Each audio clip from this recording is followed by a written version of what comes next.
paz do Senhor. Sou o irmão Felipe.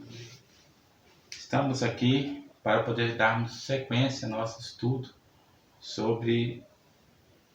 estudo da carta aos Efésios, nossa série de reflexões dentro da carta aos Efésios. Amém? É a graça do Senhor que me trouxe aqui para estar ministrando ao irmão, ao amigo que está aqui, para poder estarmos juntos, refletindo juntos na palavra do Senhor. Já temos ministrado no capítulo 1, no capítulo 2. Paulo aqui, no capítulo 3, ele vai fazer um parênteses e vai falar sobre seu apostolado, e depois ele vai fazer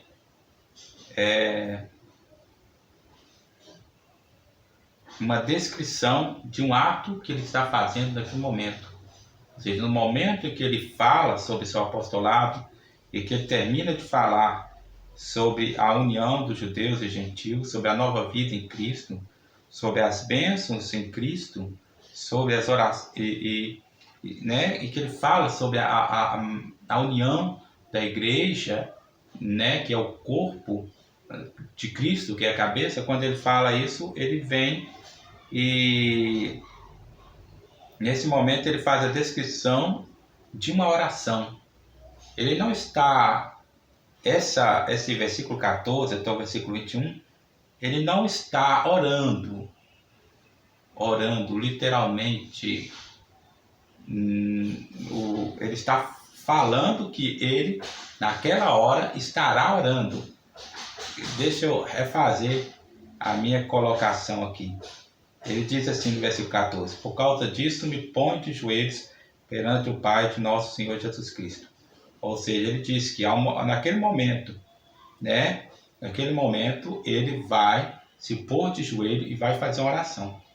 Então, ele vai dizer para os seus leitores de Efésios o que vai constar, ou o que ele vai estar pedindo a Deus naquela oração. É isso que é o que o versículo 14 ao 21 vai estar dizendo. Ele vai ser uma descrição de uma oração, como é o Pai Nosso, que está descrevendo a oração. Pai Nosso que está no céu. Não é uma descrição, mas é uma descrição daquilo que vai ser pedido na oração. E ele conclui com um amém. O que, por causa disso, alguém vai cogitar que realmente ele está fazendo uma oração. Que ele está descrevendo uma oração. Que ele está fazendo oração, sim, mas não escreveu oração. Escreveu apenas o que ele irá pedir oração. Porque senão, por que eu falo isso? Porque por causa da forma como ele fala, por causa disso me ponho de joelhos perante o Pai de nosso Senhor Jesus Cristo, do qual toda a família nos céus e na terra toma o nome, para que, segundo as riquezas da sua glória, vos conceda que sejais corroborados com poder pelo seu Espírito no homem interior. Ou seja, o versículo 16, no versículo 16 ele já começa a falar o motivo pelo qual ele põe de joelho. Ele não se vira assim, Senhor. Não, ele ainda continua virado para o povo de Efésios. Ele não está se virando para Deus. Ele está se virando para o povo de Efésios. Por isso que a gente conclui que ele não está orando, mas está dizendo o que na sua oração, quando ele orar, quando ele se pôr de joelho, como ele disse no versículo 14, estará constando. Assim como no capítulo 1, ele também faz algo semelhante. Ele disse: eu sempre oro por vocês.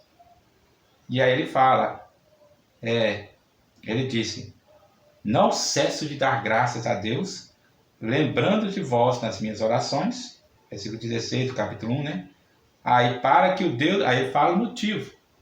Entendeu, os irmãos, o meu ponto aqui?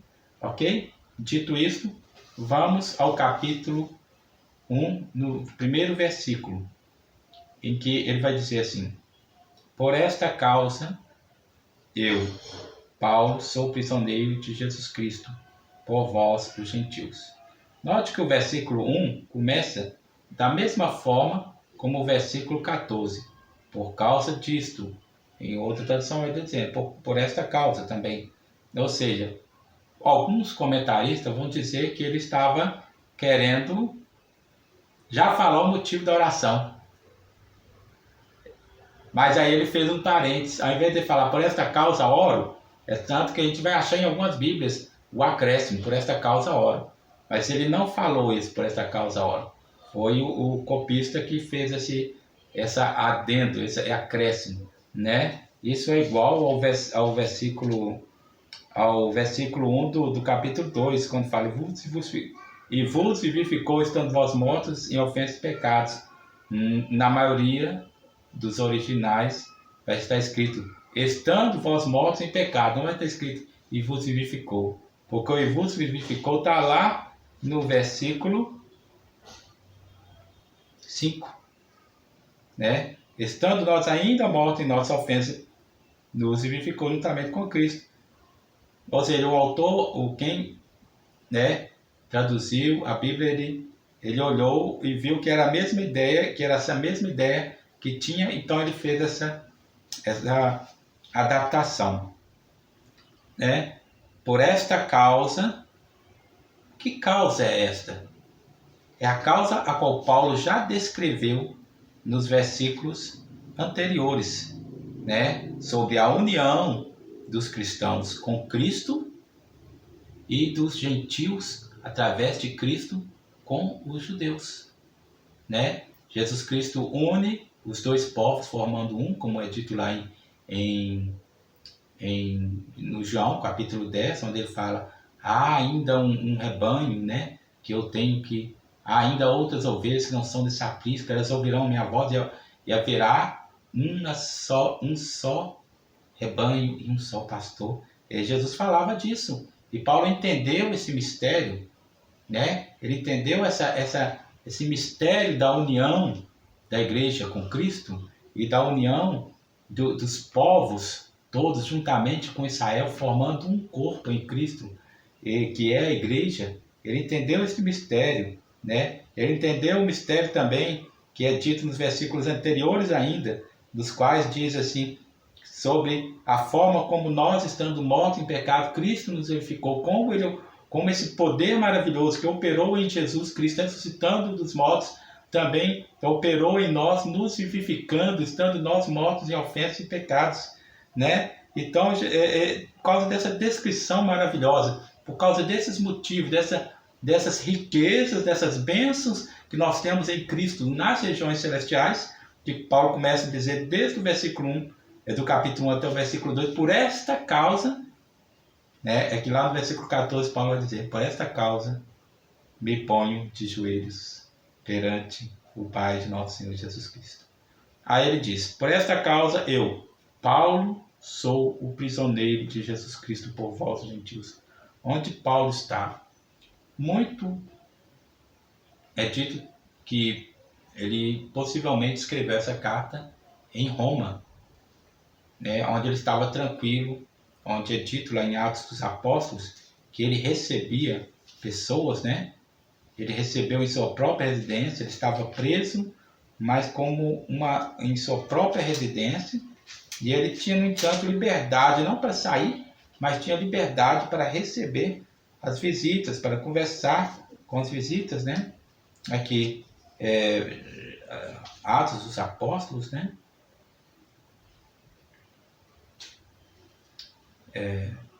No versículo 30, capítulo 28, versículo 30, e Paulo ficou 2 anos inteiros na sua própria habitação, que alugara, e recebia todos quanto vinham vê-lo, pregando o reino de Deus e ensinando com toda a liberdade as coisas pertencentes ao Senhor Jesus Cristo, sem impedimento algum, dentro da sua residência, é claro.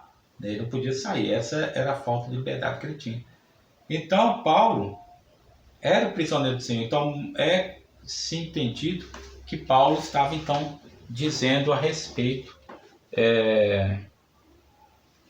dessa prisão, né?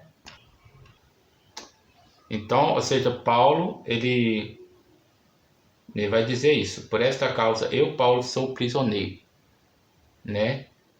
Por esta causa eu me ponho de joelhos, mas também por esta causa eu sou prisioneiro. Prisioneiro por vós, ou por causa de vós, porque eu estou pregando o evangelho para vós. Por eu estar pregando o evangelho, é que eu estou preso, né? Os gentios, né? Que são os gentios? Não os judeus, os incircuncisos, segundo a carne, né? Se é que tendes ouvido a dispensação da graça de Deus, dispensação da graça de Deus, que para convosco me foi dada. Ou seja, o Senhor incumbiu a Paulo. Quando ele salvou a Paulo, quando ele deteve a Paulo em sua loucura, quando Paulo marchava para perseguir os judeus e cristãos, né, para perseguir todos os tipos de cristãos, e Deus o deteve ali no caminho de Damasco. Naquela ocasião, o Senhor, ele já vocacionou a Paulo. Ele disse para o irmão que foi orar pela sua cegueira: olha, este é um vaso escolhido, eu lhe mostrarei o quanto deve padecer por minha causa. Então, ou seja, Deus estava confiando a Paulo num ministério diferente dos demais apóstolos. Embora muitos apóstolos pregaram para os gentios, muitos apóstolos, foi o próprio apóstolo Pedro que foi usado por Deus para abrir a porta da pregação para os gentios. No entanto, o ministério da pregação do evangelho aos gentios só explodiu, só ganhou força, só ganhou corpo mesmo, foi com a atuação de Paulo. Por isso, a gente vê, né, como a palavra de Deus ensina, que Paulo foi vocacionado por Deus, foi comissionado por Deus, recebeu essa dispensação da graça de Deus sobre a sua vida para pregar a palavra de Deus aos gentios. Isso não impedia que ele pregasse aos judeus, mas mesmo ele pregando aos judeus, ele também pregava aos gentios. É tanto que a gente até vê no livro dos Apóstolos, ele sempre fazia aquele caminho, né? Chegava na cidade, ia na sinagoga, pregava lá, e depois de pregar na sinagoga, ele ia e pregava aos gentios, né? Versículo 3: como me foi dado este mistério, como me foi este mistério manifestado pela revelação, como antes um pouco vos escrevi, ou como de forma breve vos escrevi, né? Ele está falando de quê? Do que ele já tinha dito no capítulo 1 e no capítulo 2, sobre que mistério. Olha, nos últimos versículos do capítulo 2, ele vai dizer isso, sobre o mistério da união, né? Da reconciliação de ambos os povos, formando um, e da união dos povos com Cristo Jesus. Este mistério, né? Um discernimento que Paulo teve, que outros não tinham tido esse discernimento. O discernimento de que Cristo era aquele que veio para desfazer a barreira da separação que havia entre os gentios e os judeus, né? Vamos reler o capítulo 2, versículo 11 ao 22, para que os irmãos possam ver do que nós estamos falando.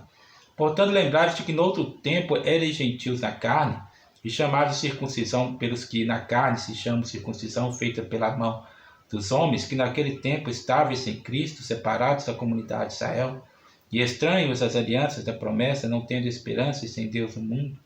Mas agora em Cristo Jesus, vós que antes estáveis longe, já pelo sangue de Cristo chegaste perto, porque Ele é a nossa paz, o qual de ambos os povos fez um, e derrubando a parede de separação que estava no meio, na sua carne desfez a inimizade, isto é, a lei dos mandamentos que consistiam em ordenança para criar em si mesmo dos dois um novo homem, fazendo a paz, e pela cruz reconciliar ambos com Deus em um corpo, matando com ela as inimizades. E vindo anunciou as boas novas da paz a vós que estáveis longe e aos que estavam perto, porque por ele ambos temos acesso ao Pai em um mesmo Espírito. Assim que já não sois estrangeiros, nem forasteiros, nem concidadãos, já não sois estrangeiros, nem forasteiros, mas concidadãos dos santos e da família de Deus, edificados sobre o fundamento dos apóstolos, dos profetas, de que Jesus Cristo é a principal pedra da esquina, na qual todo edifício bem ajustado cresce para templo santo no Senhor, no qual também vós juntamente são edificados para a morada de Deus em Espírito. Então vamos ver que ele teve esse discernimento. Paulo teve essa clareza. Sobre isso, o irmão John MacArthur vai dizer em seu comentário: não foi dado a conhecer aos homens de outras gerações. É o que o versículo 25 vai dizer. Por isso, quando ledes, podeis perceber a minha compreensão do mistério de Cristo, o qual, noutro século, não foi manifestado aos filhos dos homens. É o que o irmão John MacArthur vai dizer. Embora Deus tenha prometido uma bênção universal por intermédio de Abraão, Gênesis 2, 12, versículo 3, em ti serão benditas todas as famílias da terra, todos os povos da terra, todas as nações da terra, né?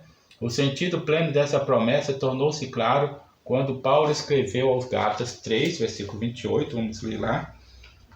Nisto não há judeu nem grego, não há servo nem livre, não há homem nem mulher, porque todos vós sois um em Cristo Jesus, ou seja, Cristo uniu todos. Se todos nós somos partes do seu corpo, ele é a cabeça, a qual todo o corpo está bem ajustado, na qual todo o corpo está bem ajustado, bem alinhado, bem acoplado, né? Isaías 49, versículo 6, previa a salvação para todas as raças, mas foi Paulo quem escreveu sobre o cumprimento dessa promessa. Paulo desvendou uma verdade que nem mesmo os maiores profetas entendiam, que dentro da igreja composta de todos os salvos desde Pentecostes, em um corpo unido não haveria distinção racial, social, ou espiritual, ou de gênero, né? No caso homem, mulher. Não haveria distinção, porque todos pecaram, todos destituídos são da glória de Deus também de pecado, né? Mas dentro do corpo daqueles que estão em Cristo, daqueles que estão em Cristo, todos somos um. Não existe maior, menor, gordo, magro, preto, branco, asiático, índio, europeu.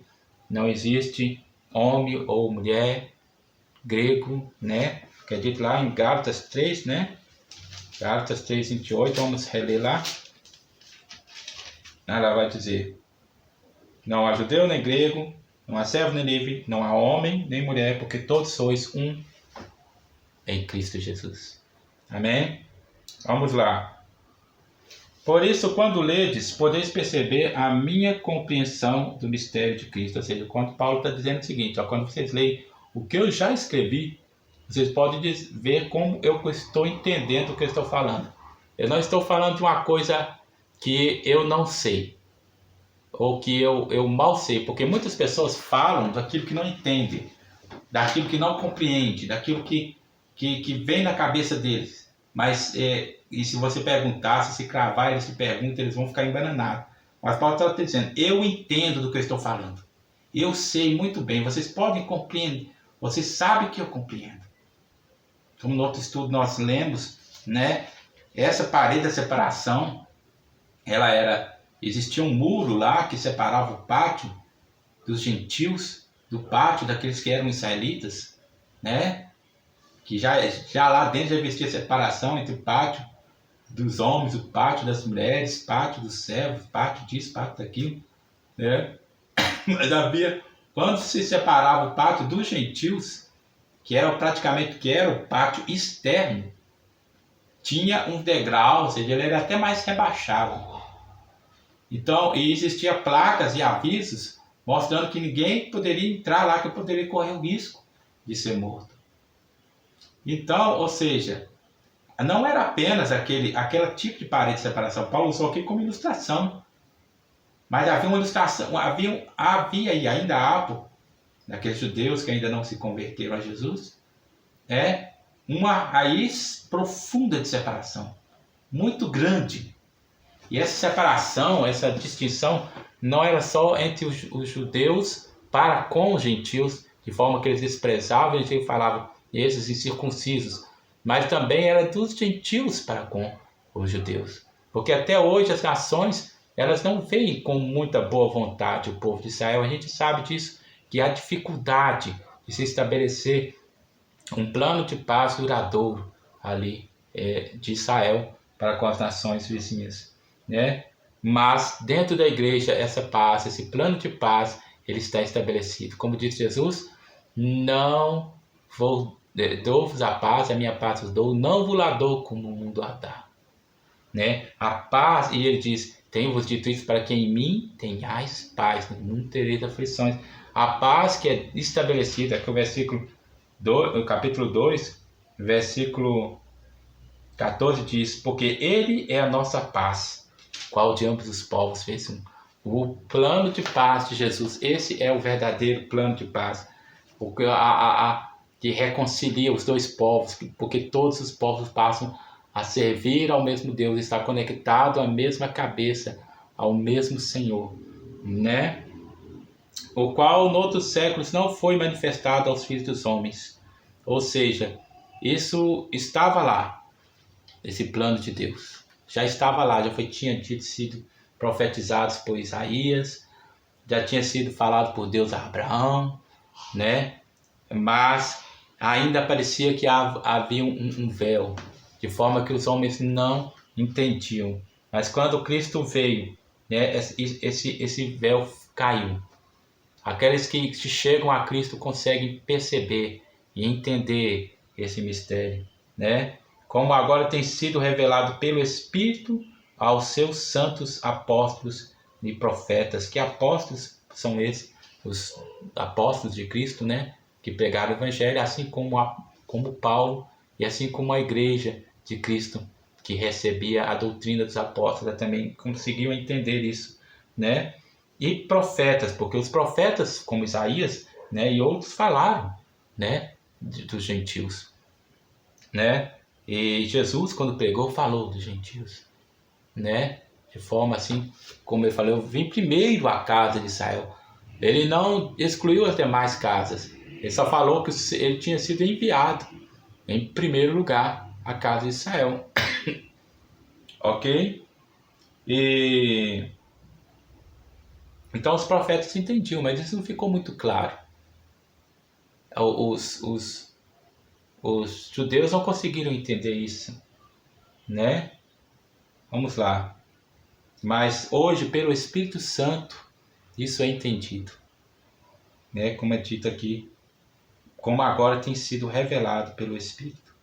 A saber, ou seja, a saber o quê? O que é revelado? Nós já falamos aqui, quando nós lemos o capítulo 2, versículo 11 ao 22, que é sobre a união dos povos, formando uma só casa em Cristo Jesus, um só rebanho, como é dito por Jesus lá na parábola do bom pastor, né? Mas aí Paulo vai dizer que, mais uma vez, no versículo 6, a saber que os gentios são co-herdeiros, ou seja, o que é co? A palavra co quer dizer igual, são herdeiros iguais, todos nós somos herdeiros de forma igual. Não existe um maior que vai receber mais, nenhum menor, somos herdeiros de forma, né? Essa questão do galardão é outros 500, mas no tocante a ser herdeiros, todos somos herdeiros de igual forma, né? Co-herdeiros, membros de um mesmo corpo, porque não há corpo dividido. Cristo não foi dividido, como Paulo diz lá em 1 Coríntios, capítulo 1, né? Ele vai chamar a atenção dos coríntios e vai falar, está Cristo dividido?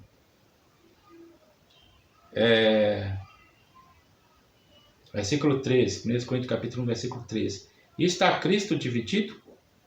Foi Paulo crucificado por vós? Ou foste vós batizados em nome de Paulo? Então, está Cristo dividido? Um diz eu sou de Apolo, outro sou de Gaio. Ou seja, existe um grupo, um maior, outro menor? Não. Somos todos membros dos outros e membros do corpo de Cristo. E um membro de um corpo, todos eles possuem funções diferentes, mas todos eles são vitais ao corpo, de forma que o corpo se beneficia das diversas funções dos diversos membros e nenhum deles é desprezado. O que parece ser de menos importância, ele tem grande importância. Aquele que você pensa, para que eu tenho ele? Esse tem uma importância. Talvez você ainda não sabe, mas o seu corpo sabe. Ele talvez não saiba te falar, você não saiba discernir, mas ele é importante, né? Vamos lá. E participantes da promessa em Cristo pelo Evangelho. Nós todos recebemos da promessa da salvação que é ministrada pelo Evangelho. Você recebe, o seu amigo também recebe, todos nós recebemos, né? Ok? Do qual fui feito ministro pelo dom da graça de Deus, que me foi dado segundo a operação do seu poder. Aí Paulo fala aí, eu sou ministro disso, eu estou pregando isso, eu estou pregando o Evangelho de Jesus Cristo, esse Evangelho que salva tanto judeus quanto gentios, que não faz distinção de pessoas, nem de raças, nem de etnias, nem de nada, que prega a todos, e chama a todos, e inclui a todos. Este Evangelho que eu estou pregando, que chama a todos ao arrependimento, que chama a todos para a salvação, que não exclui a nenhum que se chegue a ele. Jesus, vinde a mim todos que estão cansados, sobrecarregados, que eu vos aliviarei. Porque ele sabia que só aquele que estivesse cansado, sobrecarregado, seria disposto a vir a ele. Porque aquelas pessoas que não estão cansadas nem sobrecarregadas estão resistentes ao seu espírito. Mas hoje o Senhor chama você a ele. Venha, não resista ao Espírito Santo. Né? E Paulo está dizendo, eu fui feito apóstolo disso, eu fui feito ministro disso. Eu fui chamado, vocacionado, esse é o meu apostolado. Pregar a vocês, gentios. Né? Pregar a vocês e a também aos seus irmãos judeus. Né? E a pregar que todos vocês são membros do mesmo corpo, que são coerdeiros e participantes da mesma promessa, que é a salvação em Cristo Jesus. Né? Eu sou ministro, eu fui feito ministro, do qual fui feito ministro. Eu sou ministro de Cristo, pelo dom da graça de Deus, pela capacidade que Deus me deu gratuitamente, que me foi dado segundo a operação do poder de Deus, da operação do seu poder. Amém? Nós vamos nos deter aqui nesse versículo, no versículo 7, e depois nós continuaremos, segundo a graça de Deus, prosseguindo nessa reflexão. Eu espero que tenha sido bênção para a sua vida. Esteja orando por mim. Deixe o seu like, sua curtida. Compartilhe. Eu sei que é uma bênção. Se não foi bênção para você, eu sei que será bênção para outro. Ok? Fique com Deus. A paz do Senhor.